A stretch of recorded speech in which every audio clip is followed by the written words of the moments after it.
Hello मामा. प्रिया, अगं कुठे आहेस तू? तुला माहितीये सुलेखाने पुन्हा मला जीवे मारण्याची धमकी दिली. मम्मा मी तुम्हाला तेच विचारायला फोन केलाय.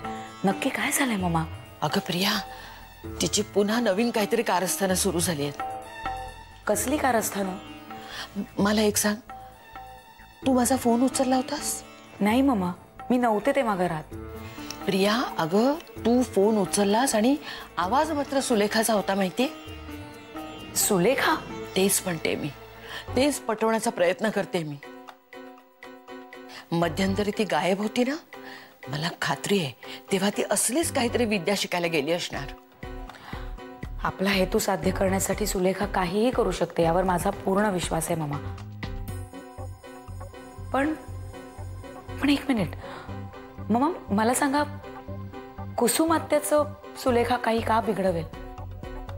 कारण ती तर आपल्या वाटेत येणाऱ्यांना संपवते. कुसुम आत्याचं तर तिच्याविषयी खूपच चांगलं मत आहे. काहीतरी नक्कीच कारण असणार. उगाचच ती असं पाऊल उचलणार नाही प्रिया. मामा पण आता आपल्याला खूप अलर्ट राहायला लागणार आहे. आणि तुम्ही सुद्धा प्लीज लक्षात ठेवा, तुमच्या मनात जे काही येईल ना ते तुम्ही मला सांगा. घरातल्यांना नका सांगू, आई बाबांना नका सांगू, कारण त्यांना आपल्या या गोष्टी कधीच पटलेल्या नाहीत आणि पटणार सुद्धा नाहीत. काहीही संशयास्पद वाटलं ना तर ते मला सांगा आणि मी सुद्धा तुम्हालाच सांगेन. तुमची एखादी छोटीशी चुकीची गोष्ट घरातल्यांना तुमच्याविषयी चुकीचा निर्णय घ्यायला भाग पाडेल मामा. प्रिया, तू मला भेटायला येऊ शकतेस? तुझ्याशिवाय आता कुणावरच माझा विश्वास उरला नाहीये. मामा मी आता तुम्हाला भेटायलाच निघाले होते, पण तुमच्याबद्दल घरात मी समजू शकते. मामा मला जेव्हा शक्य होईल ना तेव्हा मी तुम्हाला भेटायला येईन. पण आता तुम्ही काळजी घ्या. हां? हो. बाय. बाय.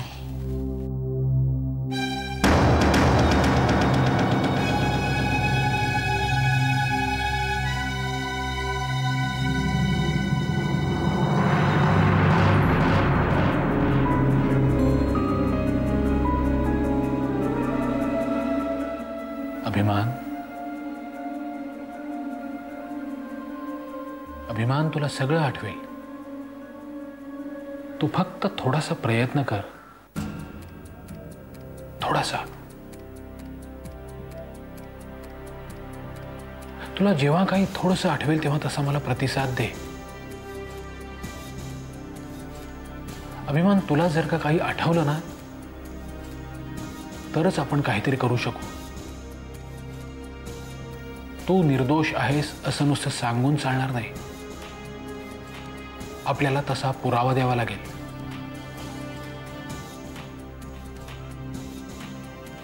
मी आहे ना अभिमान तुझी मदत करायला. तू फक्त थोडासा ताण दे, थोडासा. अभिमान, माझ्याकडे बघ. अभिमान, माझ्याकडे बघ.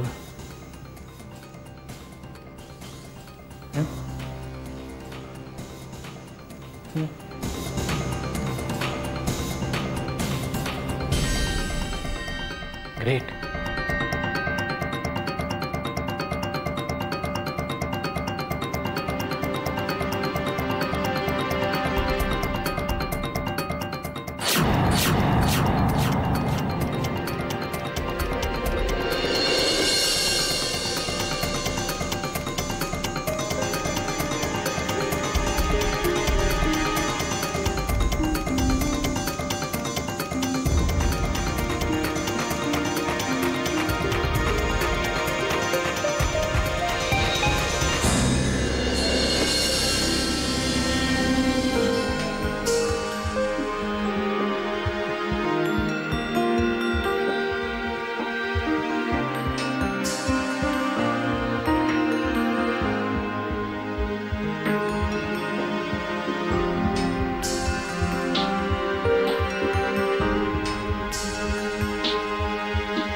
तुरुंगातही आपली एकदा भेट झाली होती, आठवलं? तुझा मित्र होता विक्रांत, डॉक्टर सामंत होते. त्यावेळी मी तुला विचारलं होतं बाळशास्त्रींच्या खुनाबद्दल. तुला थोडंफार आठवलं होतं. तू म्हणाला होतास की सुलेखाने खून केलेला नाहीये.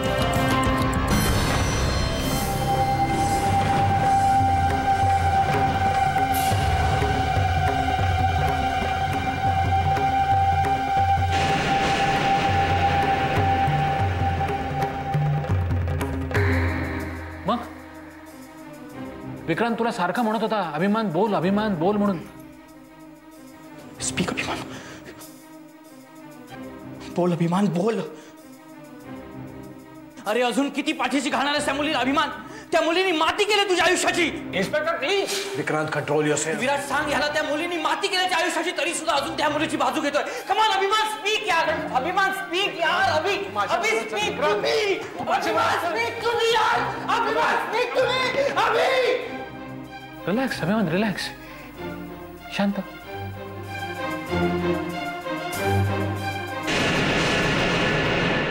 अभिमान ठीक आहे, आपण थांबूया. शांत, हा शांत. झोप अभिमान, शांत, रिलॅक्स.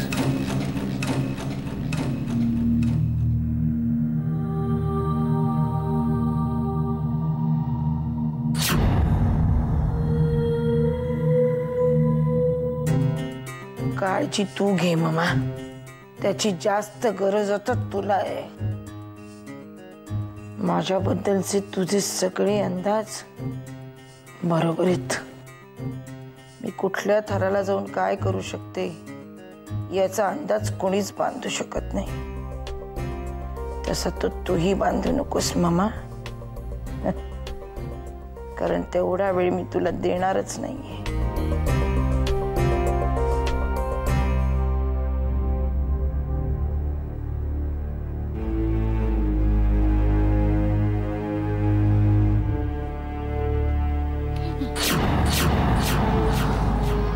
आई, अशी का बघतेस?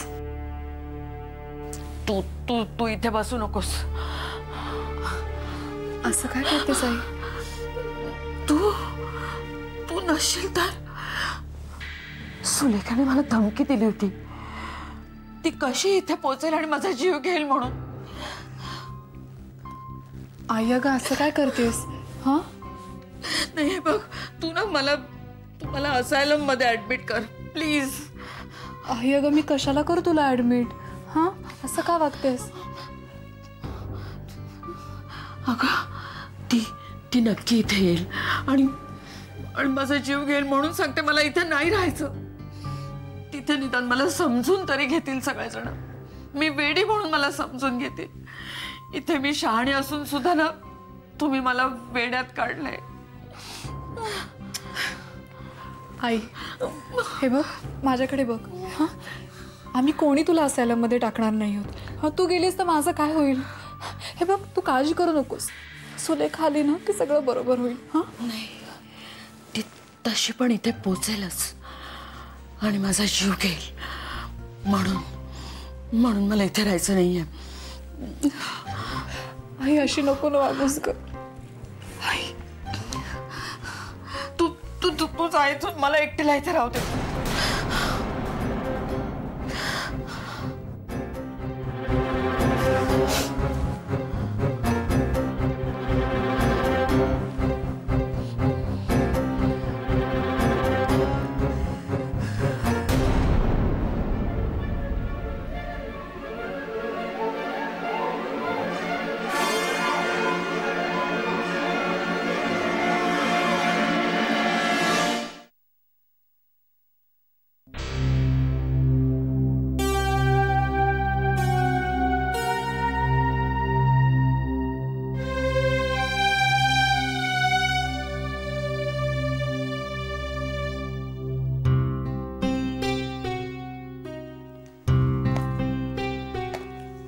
काय झालं?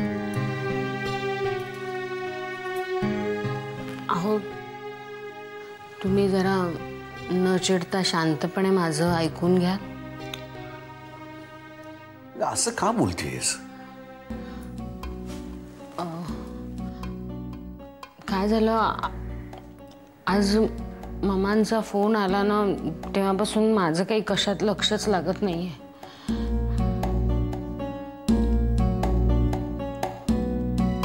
आज पुन्हा फोन आला होता? हो, त्यांनी आपणहून फोन केला होता आज. काय म्हणाले ते? तेच कसं सांगू मी, कळत नाही मला. त्या मला काय म्हणाल्या की त्यांनी म्हणे आपल्या घरी प्रियाला फोन केला होता. एक मिनिट. मामांनी आपल्याकडे प्रियाला फोन केला? हो. पुढे? तर म्हणाल्या की तेव्हा त्यांच्याशी सुलेखा बोलली, पण आवाज सुलेखाचा नव्हता. तेव्हा सुलेखा म्हणजे सुलेखा आपल्याकडे आली होती? अहो नाही हो, ती कशाला आपल्याकडे येते, ती आहे कुठे कोणालाच माहिती नाहीये. आणि ना तेव्हा प्रिया सुद्धा घरात नव्हती. मी तुम्हाला तेच सांगते, हे मामांचं वाक्य होतं. त्या मला म्हणाल्या की माझ्याशी सुलेखा बोलली पण आवाज सुलेखाचा नव्हता. आता याचा काय अर्थ असेल? सुलेखा त्यांच्याशी बोलली पण आवाज सुलेखाचा नव्हता. हो. याचा काय अर्थ असू शकतो? याचा एकच अर्थ आहे, मामांचा प्रॉब्लेम पुन्हा सुरू झाला आहे. That's all. आणि सुलेखा त्यांची मुलगी आहे. बऱ्याच दिवसात ती त्यांना भेटली नाही म्हणून तिची आठवण आली असेल त्यांना. दुसरं काय असणार? नक्की असंच असेल ना? पण दुसरा काय अर्थ असू शकतो? तुला काय वाटतंय का दुसरा आणखीन काय अर्थ आहे? नाही, अर्थ असणंच शक्य आहे ना. तोच अर्थ आहे त्याच्यामध्ये. बर, तू पूनमला फोन केला होतास का? नाही. बघ, मी तुला काल सांगितलं होतं फोन करायला. अगं, मामा ज्या अशा असंबद्ध बोलतायत, आपण 2 वेळा ऐकलं त्यांचं असंबद्ध बोलणं. पण त्यांचं बोलणं हे बोलणंच आहे तोपर्यंत ठीक आहे. उद्या जर त्या विक्षिप्तपणे वागायला लागलं तर पूनमची काय अवस्था होईल? ते काय नाही, तू आता फोन कर, पूनमला सांगून टाक सगळं. करते मी, उद्या सकाळीच करते. अगं आत्ता का नको? पण नाही, तू आत्ताच कर, सांग तिला.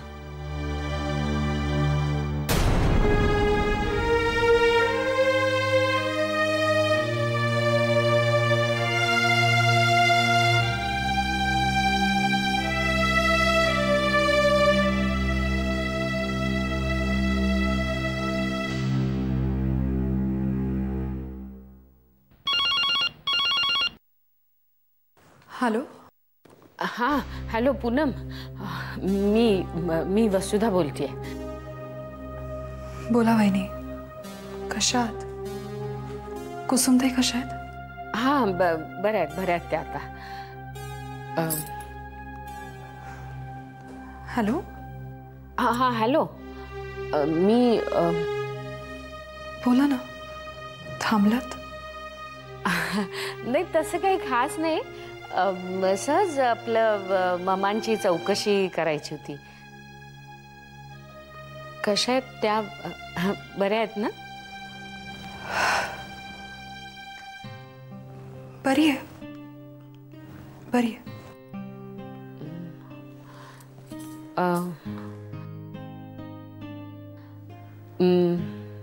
चांगलं आहे ते, पण का वहिनी, का विचारलत? सांगणार का मला प्लीज? हां, म्हणजे पूनम, तू गैरसमज करून घेऊ नकोस. पण अलीकडे 2दा मी मामांशी बोलले, तेव्हा तुला काही गेल्या 2 दिवसात मामांच्या वागण्यात फरक जाणवलाय का ग? ती नक्की इथे येईल आणि माझा जीव घेईल म्हणून सांगते. मला इथे नाही राहायचं.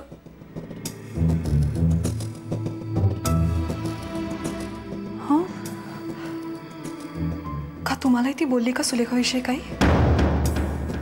हो, तुला कसं कळलं? म्हणजे तुलाही त्या तसं काही म्हणाल्या? बहिणी, सुलेखाविषयी तिच्या मनात काय चाललंय हेच समजत नाही. मला आधी वाटायचं की सुलेखा नाहीये म्हणून ती डिस्टर्ब आहे, पण आता समजलं की सुलेखाविषयी तिच्या मनात धास्ती आहे. मला काय करायचं हेच समजत नाही हो. एकीकडे सुलेखा कुठे याची काळजी, एकीकडे ममाचं आहे असं वागणं. माझी फार घुसमट होते या सगळ्यामध्ये. हो, मी समजू शकते ग. पण मी काय म्हणते, ममांच्या मनात जे काही चाललेलं आहे ते जर वाढत गेलं आणि त्याचा काही विपरीत परिणाम झाला तर म्हणजे आपण वेळीच काळजी घेतली पाहिजे ना. काहीतरी उपाय त्याच्यावर. काय करावं समजत नाही हो बहिणी. हो ग पूनम, कळतंय मला ते. मी काय म्हणते, पण त्यांच्या मनात जर कसली भीती असेल तर ती काढून टाकण्याचा तरी आपण प्रयत्न करायला हवा ना. प्रयत्न करते मी. ठेवू मी फोन?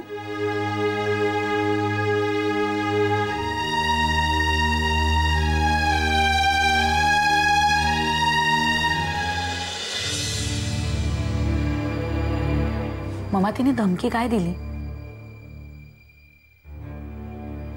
म्हणाली प्रियाशी बोलू नकोस, नाही तर तुला असाल्यमध्ये नाही डायरेक्ट ढगात पाठवेल.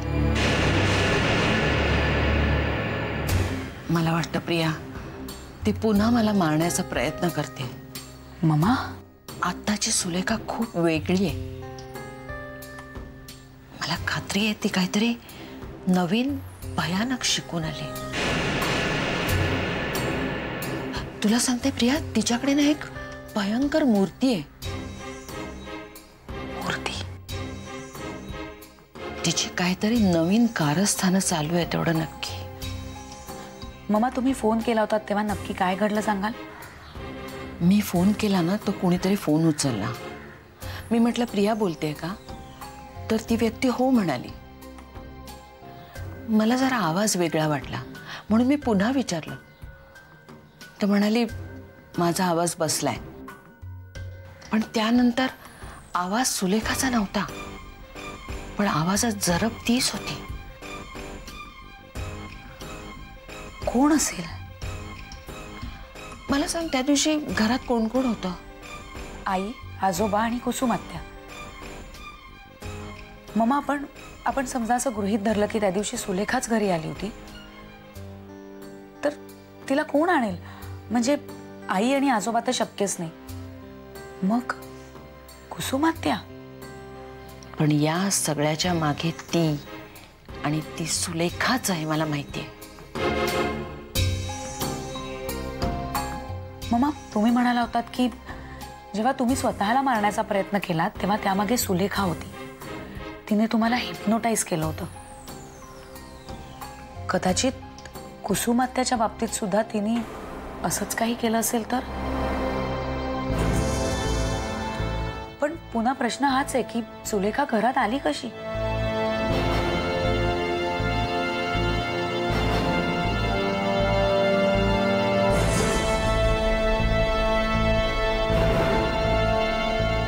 कुसुम आत्या.